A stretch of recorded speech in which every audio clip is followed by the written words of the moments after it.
So this story is about Joe Biden's approval rating.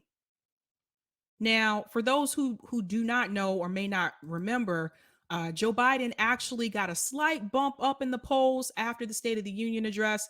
Some people say it's because of the message that he delivered during the address. I was actually turned off by that message, especially when he started bragging about funding the police more. He definitely lost some black folk. I can tell you that one. But I thought it was more so about the fact that he was talking about war. And I felt like that's actually what increased his numbers. Well, ladies and gentlemen, that was short lived. And his numbers have decreased again. So I'm going to go ahead and get into this. Boop, boop, boop. U.S. President Joe Biden's public approval rating fell to a new low of 40% this week, a clear warning sign for his Democratic Party as it seeks to retain control of Congress in November 8th election. According to is it Reuters? Eric, you tell me how to say this the right way. I don't know if it's Reuters or Reuters, whatever. Ipsos opinion poll. The national poll conducted on March 21st and 22nd found that 54% of Americans disapprove of his job performance as the country struggles with high inflation and Russia's invasion of Ukraine has pushed geopolitical concerns to the fore. Let me go down here. So 54%, you guys, this is more than half of Americans disapprove of his job performance. It says Biden's approval rating is down 3 percentage points from the prior week, mirrors that which his Republican predecessor, Donald Trump, received at this point in his presidency, as both stood at 40% in mid-March in their second year in office. Trump's approval rating sank as low as 33% in December 2017. Poll respondents cited the economy as their top concern, followed by war and foreign conflicts. Who would have known? Who would have guessed? There's been a lot of liberal pundits on TV telling you that the reason why Joe Biden's number is decreasing because the Democrats decided to go with defund the police, which is really interesting because according to Nancy Pelosi, she has told you multiple times, other members of the Democratic Party have told you multiple times that they are not for defund the police. Joe Biden told you he's not for defunding the police. The only person in Congress or in DC that appears to be for defunding the police is Cori Bush, and she stands alone. So Joe Biden told you during the State of the Union address that he wants to give the police more money. He's going to fund the police. Fund the police is what he said. His poll number still went down. So it was never about the defunding the police message. And I've been saying this all along. It is the economy. American people are struggling. American people are just trying to survive, trying to get by. And we are now, supposedly, according to Joe Biden, headed into a food shortage. I'm going to get into that in just a second. Did he really think that he could fool us? Did he really think that he could make us believe that the economy is as good as he says it is? When I see all of these people without jobs, when I see that the homeless population has increased, and not just in my state in Massachusetts, I was talking to my dad the other day. My dad told me even in South Carolina, the homeless rate has increased. He said it's ridiculous now. If you go downtown where I went to college, University of South Carolina, he said if you go down there now, it's ridiculous how many homeless people are around the university now.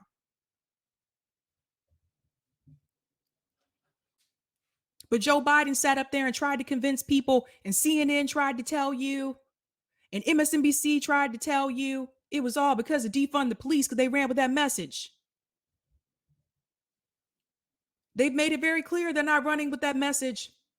And the poll numbers just told you the number one concern is the economy. I didn't see anything listed there about police.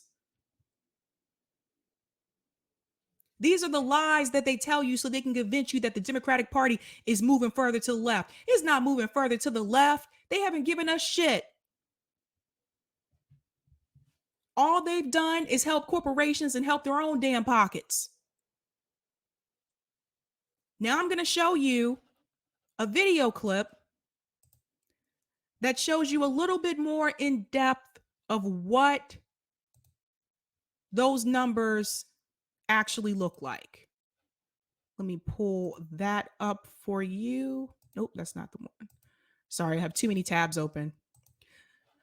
Don't be like me, guys. Don't be like me. Don't have too many tabs open. All right, here we go. Now, I want to give a shout out to Case Study QB for this clip because you're about to see these demographics. We go ahead and zoom in here.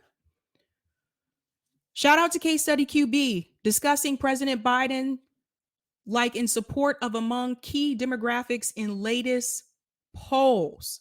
So listen to this. Polls show support for President Biden is not as high as 4 years ago among pretty key demographics. He's down 15 points, we'll show you here, among black voters with 71% support. Down 11 points among women, 7 among Hispanics. He's even down among young people, right? You'd imagine a wartime bump in his approval rating.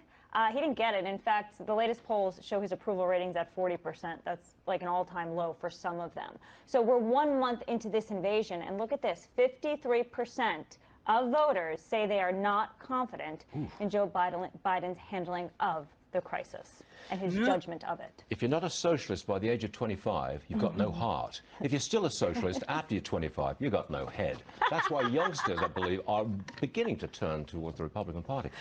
Polls show support for President Biden is not as high as 4 years ago among pretty key demographics. He's down 15 points, we'll show you here, among black voters with 7. I want to pause here and I want you to pay close attention to these numbers. So here we go.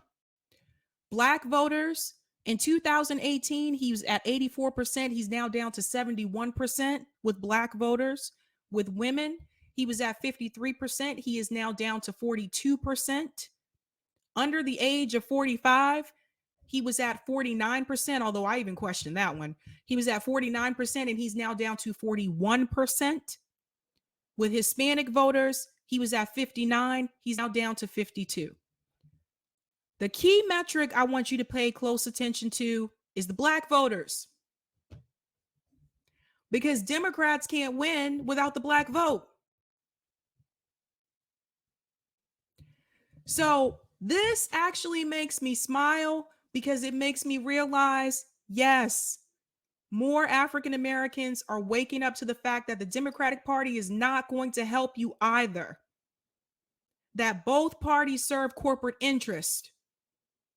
Joe Biden doesn't want to help stop crime in black communities. You know how I know that? His answer is to bring in more cops.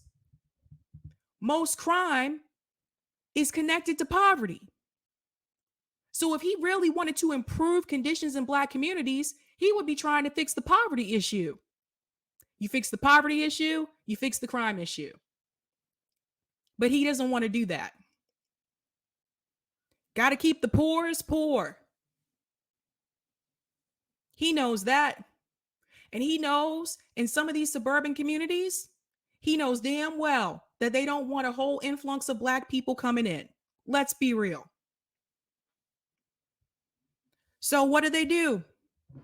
The United States government will continue to give you just enough to get by. Yes, go ahead. We'll let you get on welfare. We'll give you food stamps. It'll be enough for them to get by, but it'll keep them exactly where they are. Very few get out because poverty is a cycle and it is difficult to get out of poverty. If you don't have some type of help, it is difficult. Not everyone is LeBron James. Not everyone is Oprah Winfrey. Most people are not. And those people are outliers. And I want to say this really quick and I get back to the story. I think the message that comes from people like Oprah and Tyler Perry with this "I did it so you can do it too" story, I think that is very dangerous because the reality is, they know damn well, the majority of people will not have that happen for them. They're not willing to tell you some of the things they may have done in the background to get to where they are. Oprah Winfrey's not going to tell you some of the things that she did to some of the other black reporters to get to where she was in Chicago to get her that show. Oh, yes. Everyone's misbeloved Oprah Winfrey. Ask people in Baltimore that were around 70s. Ask them about Oprah Winfrey. So those numbers are significant. 84% to 71%. I'm going to go to some of the comments in the chat. Thanks for the super chat, Snork Y2K. Gee, my top concern is someone with dementia making decisions for all of us. Also, the selection of Harris as VP should be an impeachable offense. Oof. Yeah, Kamala doesn't know what she was doing. But I told people, I said she's not right for that position. Cool Blue, thanks for the super chat. Loyal D's, media and voters think they can fool all. 100%. G Fresh P, thanks for the comment. Sabs, I met your dad T in the gym on 4th. You met my dad at the gym? Oh, cool. Awesome. I know my dad's like, he's a gym person. I met your dad T at the gym on Fort Jackson. Had to subscribe. I do local radio and have a podcast. Can you? Oh, that's right. You guys can't put links in the chat. Can you put the name of the radio station and the podcast in the chat if you get a chance, or send me an email? My email link is underneath the description part of all my videos. That's awesome. I'm glad you got to meet my dad. Golden Silence says, I have hated Jim Crow Joe. No one is happy paying $6 a gallon while inflation is costing everything $2 more. I know, Golden Silence. I hear you. Thanks for the super chat, Cool Blue. D's don't want to win. Estimated 90% of Black voters. Barack Obama won in 2008 with 53% nationally. Blacks accounted for about 13% of that 53%.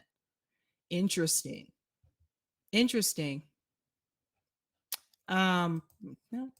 Valerie, what about Oprah in the 70s? Oprah used to work for a radio station in Baltimore called, I think it was V103. I have to check with my dad. My dad knows the story. He's probably told me about a lot of times. I just don't remember all the details. But she used to work with this radio station in V103. And then I think she did local TV there also in Baltimore. Yeah. And she went over to Chicago. They told her in order to do that show that she had to change her hair. Actually, I think that started with the news station first. When she went to Chicago, they told her she couldn't, because she had an afro. They told her she couldn't do that. So she had to change her hair. I would have just kept my hair the way it was and like, oh, well, you just lose. But that showed you Oprah was willing to conform. Rick says, that's why they call it the American dream. You have to be asleep to believe it. George Carlin. Right?